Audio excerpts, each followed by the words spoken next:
Now we're going to move to part 2 of our webinar. And this is more of the technical side of the webinar. So Teresa first will explain a little bit, just very briefly, about what the UN Committee on World Food Security is, the CFS, and what the CSM, the Civil Society and Indigenous Peoples Mechanism, is, what the structure is, and the mandate of these spaces. This is a very complex space, so we'll just be giving a brief overview, but there's lots to learn and there's lots of resources online. After Teresa's presentation, then Julia and Nadia will explain a little bit more about how your organizations and movements actually participate in the CSM, in the work of the CSM through the working groups. And then after that, we'll have time to answer a few questions. So while you're listening to the next 3 presenters, if you have any doubts, any questions, any comments, please write them in the chat box. And we'll have time for 2 or 3 questions after the presentation. But if we don't get to everyone's questions, please rest assured that we will have future meetings and times to discuss all of your questions and doubts. So if we don't call on you, then please forgive us, but there'll be time later. So thanks very much. I'll hand over to Teresa now. Thank you, Anissa. I hope I will be brief. As Anissa was saying, the CSM, the Civil Society and Indigenous Peoples Mechanism for relation with the Committee on World Food Security has a very complex name, and that is already a bit fuzzy sometimes. But it's first of all a platform, it's a space.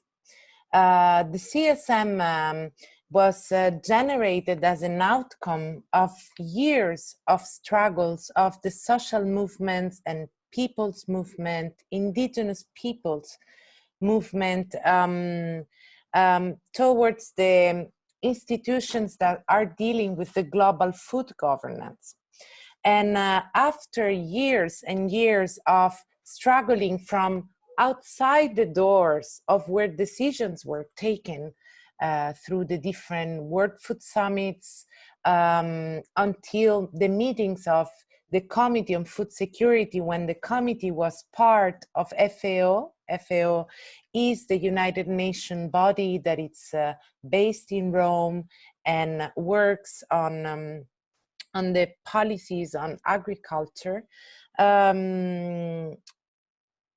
They decided that it was enough, and they start progressively mobilizing to say nothing about us without us. So we don't want governments taking decisions about ourselves as fisher folks, as pastoralists, as small-scale food producers, as agricultural and food workers, as women, as youth, as urban food insecure, as consumers, as indigenous peoples. We don't want anybody taking that decisions on our behalf. We want to be there. If policies needs to be made about food security and nutrition, we are the one feeding the world as small-scale food producers, because we are producing the 70% of the food that is consumed for worldwide. It's not the multinationals, are not the long chain, global value chain of the supermarkets, it's us. And with this strong push that based on the paradigm of food sovereignty, so to ensure the right for each community, individual and peoples to nurture themselves and have self-determination over their food systems, they manage, thanks also because of an alliance of governments that were friendly to the demands of the movement, to ensure that the Committee on Food Security could be reformed in 2009 and could be radically transformed, bringing to life a unique platform in the United Nations systems where there are multiple actors on the table of the policy decision making.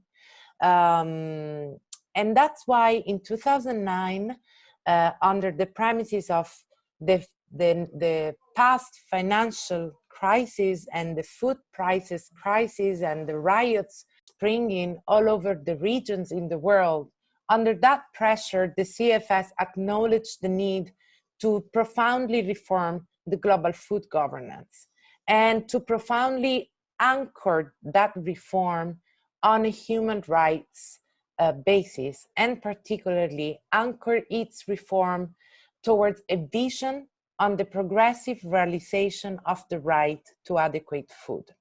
And that was an amazing success, because that opened the door of the policy dialogue to the social movements and to the small-scale food producers that could now speak on their own behalf with their own voices about the political demands and priorities of their own communities and on their territories in a way that it was not like this in the past.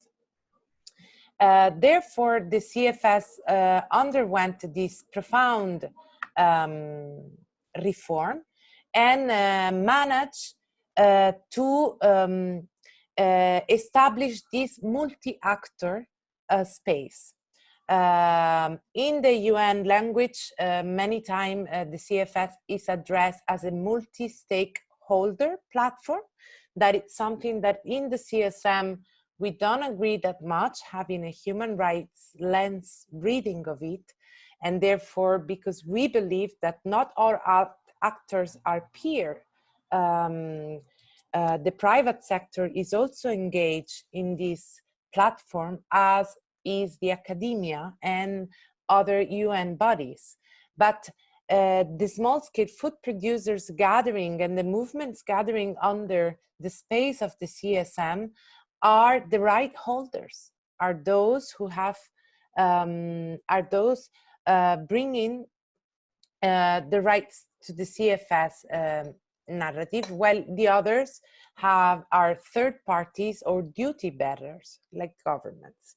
In this case, the paradigm of bringing the food sovereignty paradigm into the CFS reform was very difficult and challenging. And that's why in that moment, what it was possible to achieve was to ensure that the paradigm of food security and nutrition could guide this committee, always enlightened by its vision of realizing the right to food.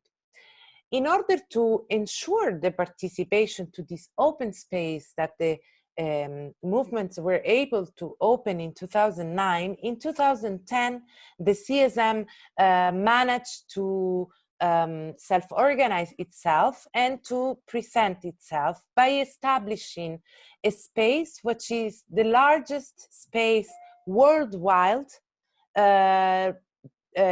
on these topics, but has a very, very narrow scope, only dealing and interfacing with the CFS. So the role of the CSM is to gather all these constituencies that I've been mentioning and all the subregions, and bringing all the demands from the territories from the ground, and bringing it to the CFS and into the institutions. And we do that basing ourselves on an autonomous way of self-organizing that is respected by the CFS. So we are an essential part of the committee, but we self-organize ourselves, giving particularly voice and space of those that are most affected by food insecurity and malnutrition, but are also the same who are most contributing to our food security, and based on the key principle of facilitation, which also helps to overcome the power dynamic and asymmetries and the lines of privilege and oppression that we all bring our subjects into the struggles and into the institution policy dialogue. The CSM, it's an open and inclusive space, everyone who's dealing with such matters is very welcome to come and join the space. So this is a bit part of how the CSM work. Of course, there is a lot more to be said about the diversity of the CSM and how it is structured. It is only to conclude worthwhile to mention that the CSM, I mean the individuals who are joining the organizations that are interacting and inhabiting the CSM space represent far more than 380 million smallholders, family farmers, agriculture and food workers, fisher folks, pastoralists, indigenous peoples, consumers, urban food insecure, women, youth. So you can imagine the magnitude of this space and the fact that this space do not, because it's an open space and it's not in an organization of organizations, it's just a huge space of dialogue, facilitation and interaction where we can consolidate our own positions coming from the ground and bringing it to the CFS to ensure that the outcomes the CFS will deliver in the topics inherent to food security and nutrition will concretely realize the right to food and will concretely change and transform the existent. Thank you.